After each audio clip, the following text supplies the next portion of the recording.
Again, dear student, today we are going to see about the standardization. Basically, standardization word comes from the product and standardization. So if you just look at your simple product which are available in the market, you will find that there is a series of standard products which are available.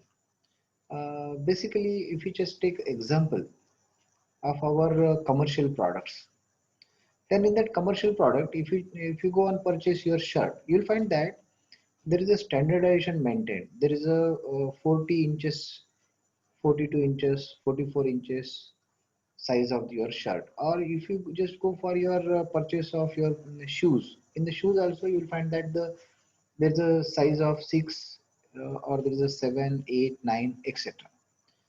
So if you just go for any particular nut and bolt also, you'll find that in nut and bolt you'll find there is a bolt of M12, M14, M16, M20, etc. If you just go for any gear, in that gear also you'll find that there is a gear of 3 module, there is a gear of 4 module, etc. So that means manufacturers are going to manufacture their product at particular size only. There is no any random or any tailor-made size available in that particular market. So why it happens? The very simple thing is, so in our machine component, if any machine component need a maintenance, then that particular machine requires some nut and bolt, or that machine requires some bearing, or that machine requires some maintenance with the gear, then that particular gear should be readily available in the market. There should not be any special manufacturing done by that particular original industry, or that particular replacement of the part is very easy. So that is one thing. So standardization means it is the way in which we are going to maintain a particular product range or variety so that it can be again and again reused. Okay. So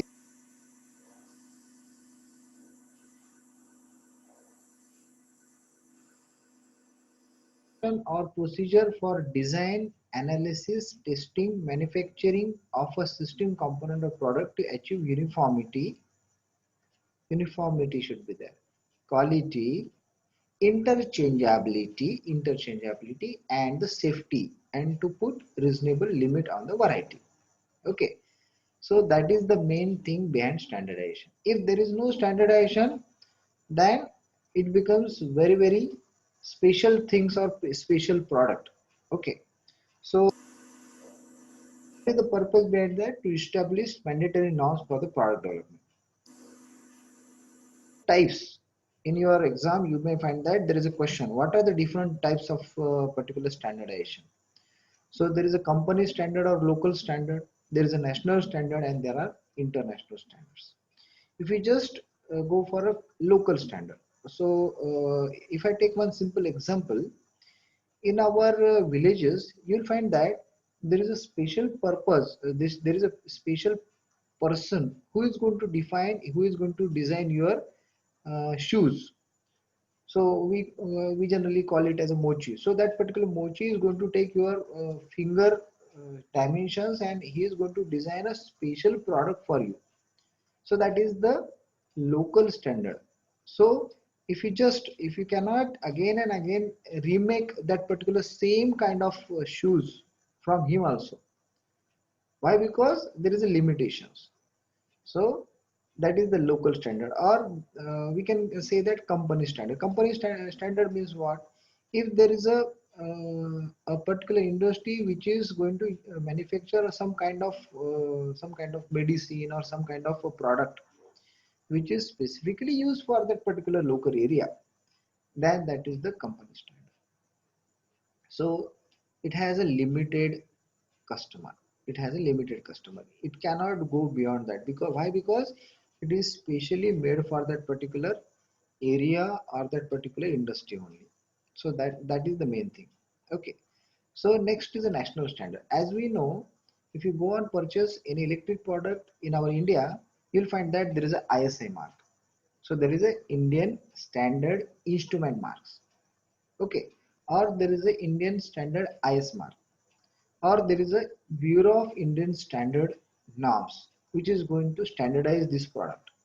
So when we say that particular electric heater is very safety, or if that particular fan is very good in quality, why we can say? Because there is a ISI mark on that. So that means it gives a particular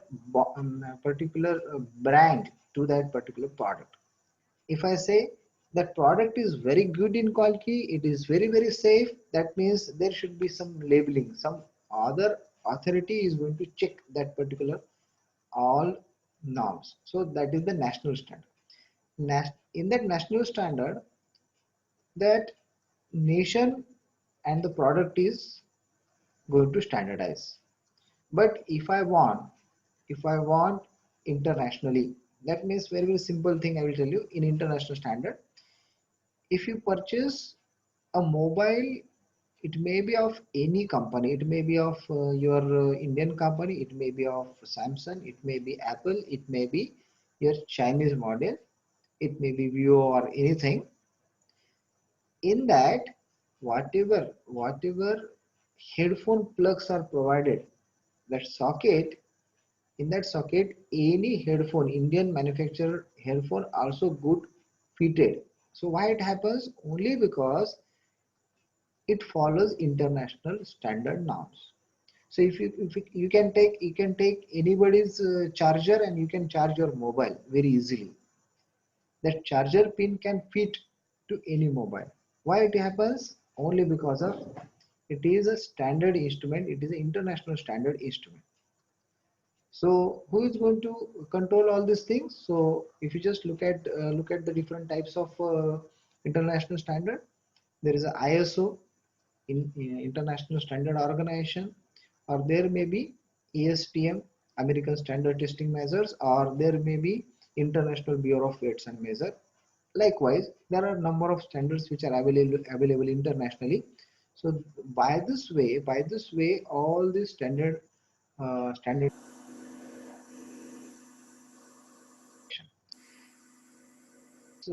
advantages, interchangeability. So whenever we need to replace any of the part, you can go in any shop, you purchase that and replace that. You need not go to the original company. Quality and reliability. If you follow the standardization, you will find that the quality of the product is very good. It is a reliable. It can go for a particular certain period of time, which is specified then by the manufacturer. If there is a standardization, you can go for mass production. Why? Because every time you have to manufacture same thing. The particular machine can set for the particular dimension, so that again and again similar kind of mass production can be done.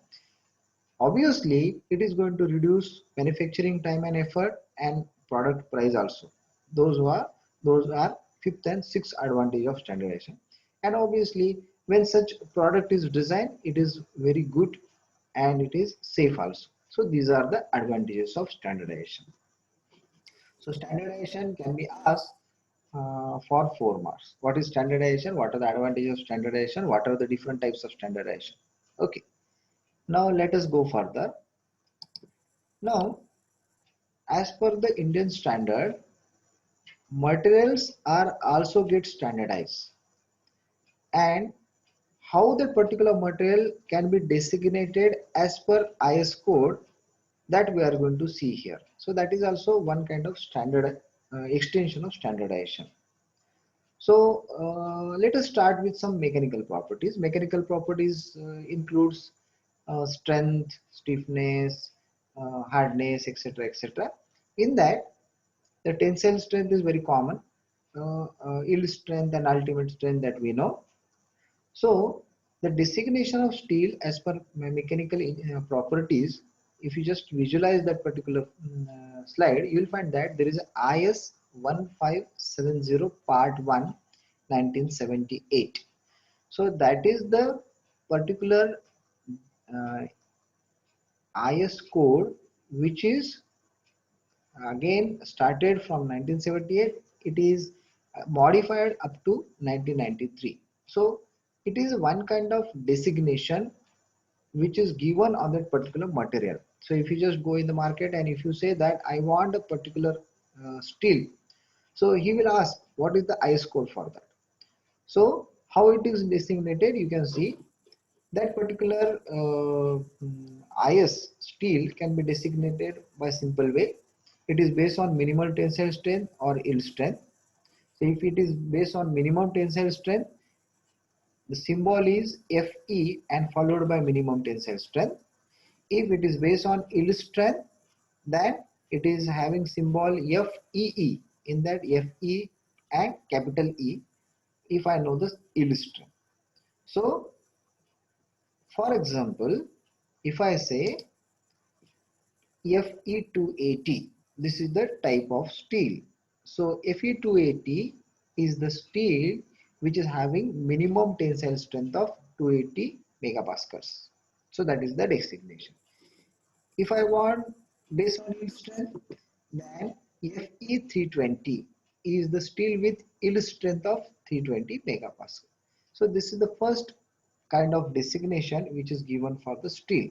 So you can go now in the market, and if I want a steel having 350 tensile strength, so you can say I want Fe350 steel. So the manufacturer can understand your coding. Why? Because it is a IS code given for that particular material. Now if it is a cast iron, then how that particular IS code is having different number. So it is having IS 210 1993, or it may be IS 1865 which is in 1991. So when I say cast iron are having different types. So here we are having very basic cast iron. So gray cast iron and nodular cast iron. The symbol for that particular gray cast iron is FG, whereas symbol for nodular cast iron is SG. So one more thing, if I have a white cast iron, then it is having WG. So G is common. If in our steel, Fe is common. So here G is common. FG, SG, WG. If it is a malleable, MG, and followed by tensile strength. So if you just look at this gray cast iron, for example, EFG 150 is having steel with minimum tensile strength of 150 megapascal. Okay, if we just go for a nodular cast iron, example is like that, SG300. So what is meant by SG300? So it is a nodular cast iron having 300 megapascal minimum tensile strength. So now you can go in the market and you can ask for any cast iron, gray cast iron. I want FG200. So what is meaning of that? FG200 means that particular manufacturer or particular trader can understand that you want a gray cast iron with 200 megapascal. So this is the designation of gray cast iron. So these are the particular IS code which are based on mechanical properties. Now, in addition to mechanical properties, we know that steel is having number of alloying elements. So only Fe or ferrous is not important. In that ferrous, if I add carbon, if I add phosphorus, sulfur, molybdenum, chromium, vanadium, tungsten, then properties are going to vary. So if the properties are going to vary with the chemical composition, then IS code is also based on that. So designation is also possible with alloying element. Okay. So based on that chemical composition, there are different kinds of IS codes. So designation of carbon steel as per chemical composition is covered under, you can look at that particular slide, it is IS 1570. It is formed in 1979. So how that particular steel is going to designate if it is a carbon steel? So if you just look at that particular 1 to ABC, the first figure in that particular steel is a percentage of carbon content in that.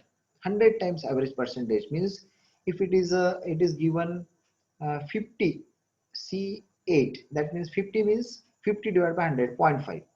If it is a 40 C8, 40 means 40. So later followed by C, and third C is figure indicating 10 times average percentage of manganese. So here a simple carbon steel may have a carbon in particular quantity and manganese in particular quantity. So let us go for example. For example, if you are having 40C8, so 40C8, that means 40 divided by 100. Why? Because 100, because it is 100 times average percentage. So 40 divided by 100, it comes 0.4% carbon. So it is average. So it can be a 0.3 to 0.5 percentage of carbon is there in that particular steel. Followed by letter C, and 8. 8 indicate 8 divided by 10 means 0.8% manganese. So if I take another example, 20C4. 20C4 means 20 divided by 100, 0.2% carbon. Followed by C means it is a carbon steel, and 4 divided by 10 means 0.4% manganese. So such type of designation can be asked for 1 marks. Okay, so designate the steel number 1, 40C8, 1 mark. So you must write there it contains some 0.4% carbon and 0.8% manganese by this way. So this is carbon steel. Now next to that, there is one more kind of steel, that is free cutting steel. Free cutting steel means it can be cut very easily. So for free cutting steel, you will find that it comes under IS 1570. Nobody is going to ask you in exam what is IS code of free cutting steel. It is not there because it is standard and it is available everywhere. So nobody is going to ask you IS code. But we must know that under free cutting steel is having IS code of 1570 1979. So in that also the first figure indicates 100 times percentage of carbon, just like our carbon steel, followed by C later, and after that figure indicates 10% average percentage of manganese, and after that there is a sulfur or phosphorus, or sorry, sulfur or lead. Pb means lead.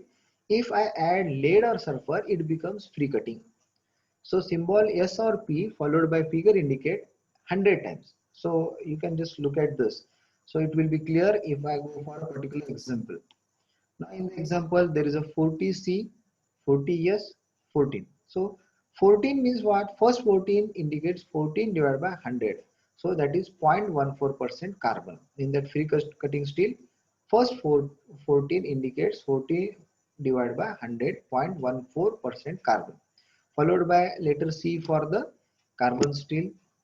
After that there is one more 14. So that 14 indicates 14 divided by 10 means 1.4% average manganese. Next to that there is one more, there is a S for sulfur. There may be chances that free cutting steel may have Pb, lead.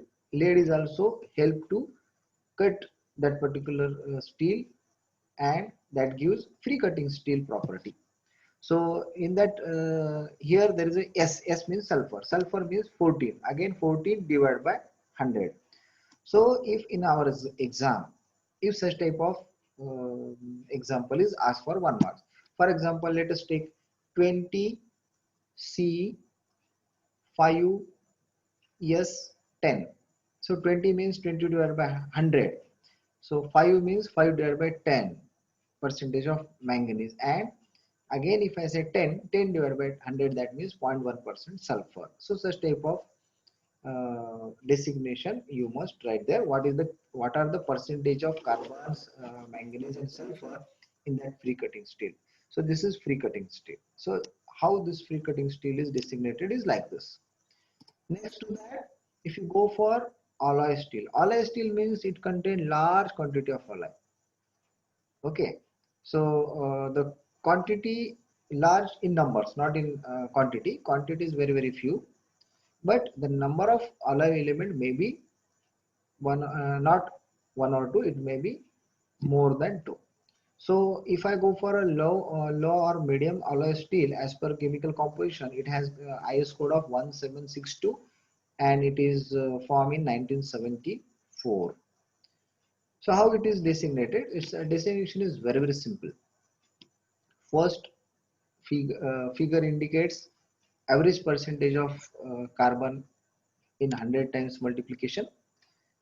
So we have to divide by 100. Next to that, there is a chemical symbol followed by element. But every time that multiplication factor is different. If you just look at that element versus factor in the table below, so you'll find that in the first row there is a it starts with chromium, cobalt, nickel, and it ends with W, means tungsten. It has got multiplying factor as a 4. That means whatever symbol is there, symbol is there and followed by that particular average percentage, we have, if it is a chromium or in the first row element, we have to divide by 4. If it is a second row element, that means aluminum, barium, vanadium up to molybdenum, the multiplying factor is 10. And if it is a PSN, means phosphorus, sulfur or nitrogen, the multiplication factor is 100. So we have to remember this when it is asked in our exam. So this particular table you have to remember, otherwise it is very difficult. So it's very very simple thing. Whatever element which are going to increase the strength, increase the corrosion resistance, increase the heat resisting properties, that are in the first row: chromium, cobalt, nickel, manganese, silicon, tungsten. So these are very very important elements, and there may be chances that this type of elements are very very common also. So you remember first row. Third row is PSN, and other are having 10 multiplication factor. So this is the particular. So there is no need to remember middle row, because middle row is having large more yeah, different types of alloying elements. So you just remember first and last row. And first row is very very important because they are very very important alloying element. So if you just look at that particular example, in the example 40 Cr 4MO2. So obviously first figure 40 indicates percentage of carbon. 40 divided by 100, 0.4% carbon. Next symbol is Cr, chromium. Chromium, obviously it is in the first row. So multiplication factor is 4. So chromium 4 means 4 divided by 4 means 1% chromium. After that, molybdenum. Molybdenum, so next of that is second row. Second row is 10. So molybdenum 2 divided by 10, 0.2% molybdenum. Likewise, if you just write all these three different compositions which are available in low or medium alloy, you will get 1 mark. So it can be asked for 1 mark. It may be anything. So if I take one more example, it can be 30 Ni 8 Pb 3 P2. So likewise anything. So you have to remember 410 100. So 410 100 is more important thing here, and factor is important that you have to put there. So this is about the low and medium alloy steel. If you just go for the high alloy steel, high alloy steel is very very different than the medium alloy. Low and medium alloy steels are readily available and they are very very common, but high alloy steel is having very very huge quantity of alloy elements. So that's why it is having some special thing. So it comes under IS 17662 and it is given in 1974. So it has first as a letter X. So whenever there is X letter in that particular composition, you say that it is a high alloy steel. So it is very very simple as compared to other. So X means high alloy. It is followed by a figure which indicates 100 times percentage of carbon. After that, there is a chemical symbol, and after that, it followed by the particular average percentage. So it's very very simple as compared to other. So if you just look at the particular example, you will find that there is a X10 chromium 18 nickel 9. So X10 means X means it's a high alloy steel. So 10 divided by 100, so 0.1% carbon, followed by Cr, chromium. Chromium is one of the important element which increase strength and which increase your corrosion resistance, because chromium and nickel improves corrosion resistance. So chromium 18. Chromium 18 means directly you say 18% chromium. After that nickel 9. That means directly you said there is a nickel 9%. So it is very very simple as compared to our low and medium. So in the low and medium we have to remember all these rows and multiplying factor here X. So if they in your exam if they ask a composition with starting with X and something, just blindly you can say it is a high alloy steel. So you can write one line, it is a high alloy steel and the percentage are like this. So this is high alloy steel. After the high alloy steel, there is a tool steel. When we say tool, tool steel means it is used for cutting some another material. When I say some tool is cutting another material, that means hardness property is important. The tool should remove the material. So there are two important things. First is hardness of tool. Second is heat resisting. Because whenever we put our tool in contact with the particular material, the material is get removed, and material is get removed because of the cutting action, and cutting action increase the temperature. So tool steel should have two main important properties. It should be very good in hardness, as well as it should have good heat resisting. Okay, so if you just remember that IS code is 1762, which is formed in 1974. It has something different than our high alloy. It has symbol XT. That means in simple way, if there is a X, it is alloy steel. If it is XT, then it is a tool steel. So everything is similar to our high alloy steel. If you just remember, if you just look at that example, XT75 tungsten 18 chromium 4 vanadium 1.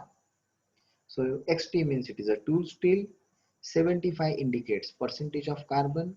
So 75 divided by 100 is 0.75% carbon, followed by tungsten, so followed by number 18, so 18% tungsten, followed by chromium, and number 4, 4% chromium, followed by vanadium, followed by 1% vanadium. So it is an example which you know, because in our workshop for the turning we generally use high speed steel. So this is the composition of high speed steel. So this completes the designation of different material as per the chemical composition. So this is best example of IS. If you just go in the market, and if you just say I want XT75 W18, if it is available, then directly that particular material can be given to you with by example of chemical composition. So these are the standard designations which are available. I can give you a particular table. So that table, in the table you will find that a lot much different properties and different composition which are available for this different kinds of materials. I will provide that particular table, and the tables are very very useful to you. Now, in this particular in the IS coding or standardization, one more important thing is, so in our day-to-day life, you will find that there are number of product. So how to variety the product, how to change that particular variation. A best example, if you go in the market, and if I say I want a shoe, so there is a shoe which is having number 8, and after that there is a shoe which is having number 9 and 10. There is no shoes available which can be known as 8.5. So it is an odd size, or it is an odd variation. You cannot say, you cannot you can go in the market and you cannot say that I want uh, uh, 48 number shirt. So it is not available. Why not available? Because it is not in that particular preferred number. So preferred numbers are the series which are given in IS 1076, which is formed in 1985, which develop variation in size. What should be the standard variation that you can take in your product? So if I want to develop a product, for example, if you are a manufacturer of plastic buckets, so you can develop a bucket which is having 5 liters, 6 liter, 7 liter, 8 liter, like such type of variation. So which are available in preferred numbers. So preferred numbers are the series which are in geometric progression, which gives a standardization in the product variation. So every product which is available in the market are going to follow this preferred number. Nobody is going to follow other than preferred number. If your product variations are under the preferred number, then they are called as a standard product. So if somebody manufacture a plastic bucket which is having 7.9595 liters, so it is very odd number. So it cannot, such type of product should not be in the market, or such type of products are very special product. So nobody is going to purchase that also. So if you just look at that particular bicycles, in that bicycles are generally having inches size. So there is a bicycle of 20 inch, 22 inch, 24 inch, 26 inch. Such type of bicycles are available. So they are as per the preferred numbers. So preferred number can be asked for 2 marks. What is meant by preferred number? So preferred numbers are the particular series of numbers which are going to reduce unnecessary variation in the size, which standardize the product range, and these are the geometric progression. The preferred numbers are having basic sizes like R5, R10, R20, R40, which are having different series of numbers as shown in the table. So this completes our designation of the different kinds of steel as well as standardization. So thank you very much.